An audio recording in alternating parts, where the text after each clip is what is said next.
গত বছরের 5ই আগস্ট শেখ হাসিনা পালিয়ে যাওয়ার পর আশা করা হয়েছিল যে বাংলাদেশের রাজনীতি আর বিভাজনে থাকবে না। একদল আরেকদলকে স্বাধীনতা বিরোধী বলবে না, স্বাধীনতা বিরোধী তকমা দিয়ে প্রতিপক্ষকে রাজনৈতিকভাবে পরাস্ত করবে না। রাজনীতি হবে কর্মসূচি ভিত্তিক, আদর্শ ভিত্তিক। কিন্তু বিএনপি আবার আওয়ামী লীগের ধারায় ফিরে গেছে এবং তারা স্বাধীনতা বিরোধী, স্বাধীনতা পক্ষ শক্তি এই বিভাজন তৈরি করেছে। ফলে যা হওয়ার তাই হয়েছে। এখন মির্জা ফখরুল ইসলাম আলমগীর, যিনি বিএনপির মহাসচিব, তার বাবা মিজানুর রহমান ছিলেন মুসলিম লীগের প্রাদেশিক পরিষদের সদস্য, ছিলেন কর্মশীল মুসলিম লীগ আইয়ুব খানের সেই দলের। ফলে এটা নিয়ে আওয়ামী লীগ আমলেও আওয়ামী লীগেরা কথা বলেছে। মির্জা ফখরুলের বাড়ি বৃহত্তর দিনাজপুরের ঠাকুরগাঁয়ে। আওয়ামী লীগ সরকারের নৌপরিবহন মন্ত্রী ছিলেন দিনাজপুরের সংসদ সদস্য খালেদ মাহমুদ চৌধুরী। খালেদ মাহমুদ চৌধুরী 2016 সালের 22শে ফেব্রুয়ারি সংসদে বলেছিলেন, বিএনপির ভারপ্রাপ্ত মহাসচিব খালেদ মাহমুদ চৌধুরী 2016 সালের 22শে ফেব্রুয়ারি সংসদে দাঁড়িয়ে বলেছিলেন, বিএনপির তদন্তের ভারপ্রাপ্ত মহাসচিব মির্জা ফখরুল ইসলাম আলমগীরের বাবা মির্জা রুহুল আমিন ছিলেন একজন যুদ্ধাপরাধী। তিনি যুদ্ধাপরাধীর তালিকায় 710 নম্বরে ছিলেন বলেও দাবি করেন খালেদ মাহমুদ চৌধুরী। ঘটনা সেখানেই থেমে থাকেনি। সাম্প্রতিককালে মির্জা ফখরুলের বাবার স্বাধীনতার ভূমিকা নিয়ে সামাজিক যোগাযোগের বিভিন্ন কথাবার্তা, বিভিন্ন তথ্য পরিবেশন করা হচ্ছে। এতে বিব্রত হচ্ছেন মির্জা ফখরুল ইসলাম আলমগীর। তিনি তার বাবার বিরুদ্ধে মিথ্যাচার হচ্ছে বলে দাবি করে ফেসবুকে একটি স্ট্যাটাস দিয়েছেন। 10ই নভেম্বর সোমবার মির্জা ফখরুল ফেসবুক পোস্টে লিখেছেন, আমার বাবার সম্বন্ধে মিথ্যাচার শুরু হয়ে গত আওয়ামী লীগ রেজিমে। দুঃখজনকভাবে গত 1 বছর ধরে একটি গোষ্ঠী, যারা নিজেদের জুলাইয়ের আন্দোলনে অংশীদার মনে করে, তারাও মিথ্যাচারে অংশ নিচ্ছে।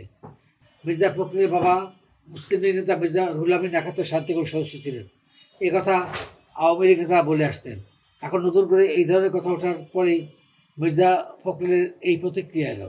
দুদিন ধরে জন্মস্থান ঠাকুরগাঁয়ে অবস্থানরত ফখরুল ফেসবুকে লিখেছেন, কিছু কথা বলা খুব জরুরি আমাদের দেশের ভবিষ্যৎ প্রজন্মের জন্য।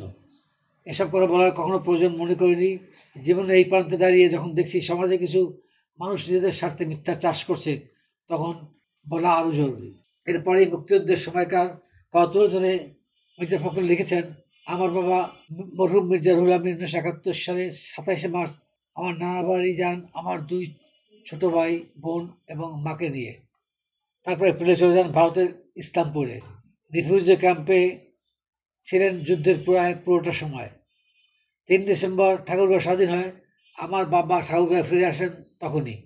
যখন ফিরে আসেন দেখেন সব লুট হয়ে গেছে। আমার মরহুম মা তার গয়না বিক্রি করেন।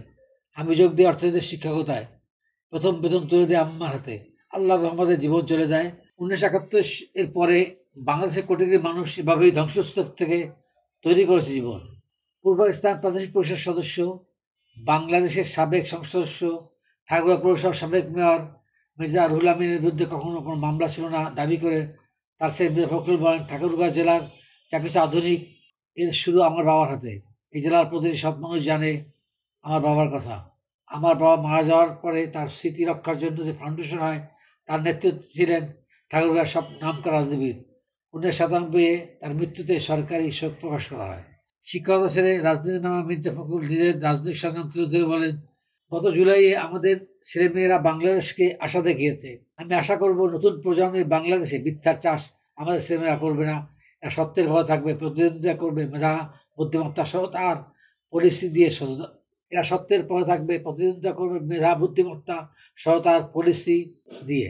সততা আর মিথ্যা দিয়ে পপুলিজম কেনা যায়, কিন্তু দেশ গড়া যায় না। আসুন আমরা আমাদের অভিজ্ঞতা, দেশপ্রেম আর নতুন প্রজন্মের সাহস ও দেশপ্রেম দিয়ে তৈরি করি একটি মর্যাদাপূর্ণ সৎ মানবিক বাংলাদেশ।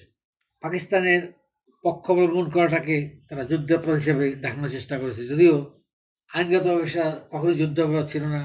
এমনকি পাকিস্তান সরকার অধীনে বাংলাদেশের সব মানুষ চাকরি করেছে, তাদের বকেয়া বেতনও ডিসেম্বরে যে বকেয়া বেতন, সেটা বাংলাদেশ সরকার স্বাধীন বাংলাদেশ 1972 সালে জানুয়ারিতে পরিশোধ করেছে। ফলে মির্জা ফখরুলের পিতা যদি পাকিস্তানের পক্ষাবলম্বন করে থাকেন, সেটা কোনো অপরাধ ছিল না, যদি না তিনি খুন, ধর্ষণ, অগ্নিসংযোগ, হত্যাকাণ্ডের মতো অপরাধে জড়িত না হয়ে থাকেন।